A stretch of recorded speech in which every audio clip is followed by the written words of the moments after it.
Welcome to Shakespeare FC, The Words, a 5-minute journey into the individual bits of language that were forged, fletched, hewn, and hammered, and sometimes crowbarred, into existence by our brilliant and witty Warwickshirean wordsmith, or, as you become more familiar, Uncle Will.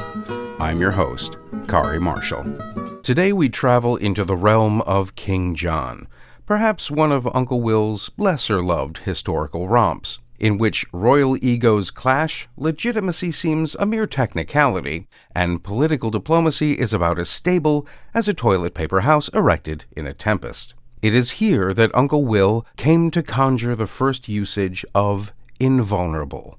The play so far, a royal mess in the making. King John, England's reigning monarch, is confronted by a rather French-flavored problem.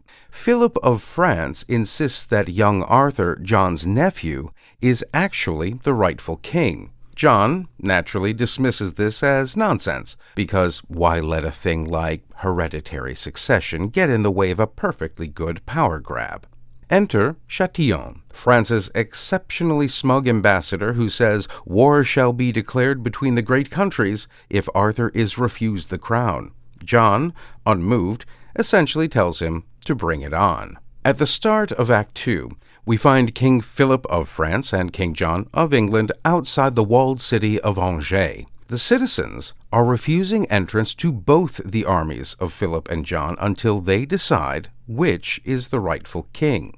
Philip, holding young Arthur by the hand, Arthur, as we remember, being the son of John's eldest brother, which would have put him next in line of succession, declares that Arthur is the rightful heir and has wrongly been denied the crown by King John. He says that they should be pleased to acknowledge the true and rightful heir, and in doing so, France will spare their city.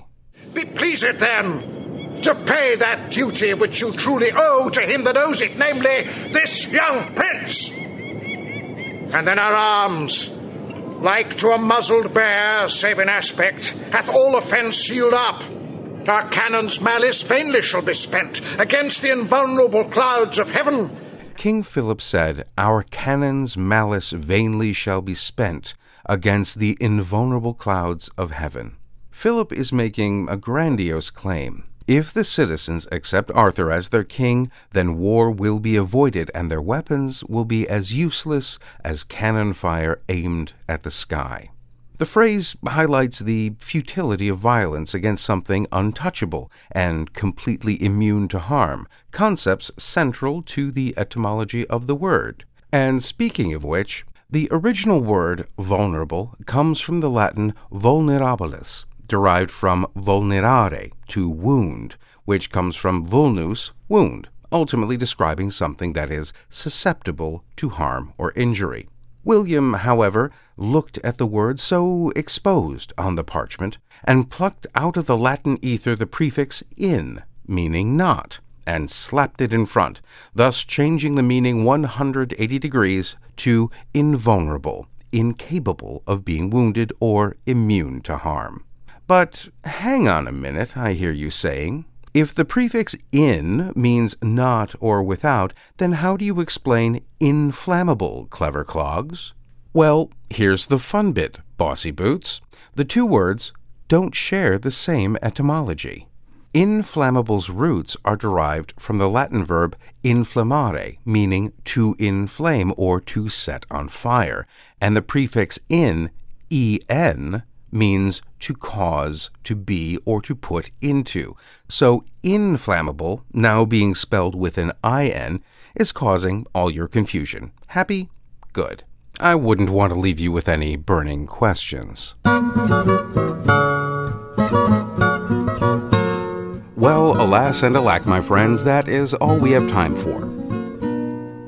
Join us again next time for another hopefully informative journey into the mind of Uncle William. I'm Kari Marshall. Farewell until next time. Shakespeare Full Circle is a production of WGTE Public Media and is sponsored in part by the generous support of the Cowie Family Charitable Trust and Michelle and Kelvin McElwain. All previous episodes are available at wgte.org/sfc and wherever you get your podcasts.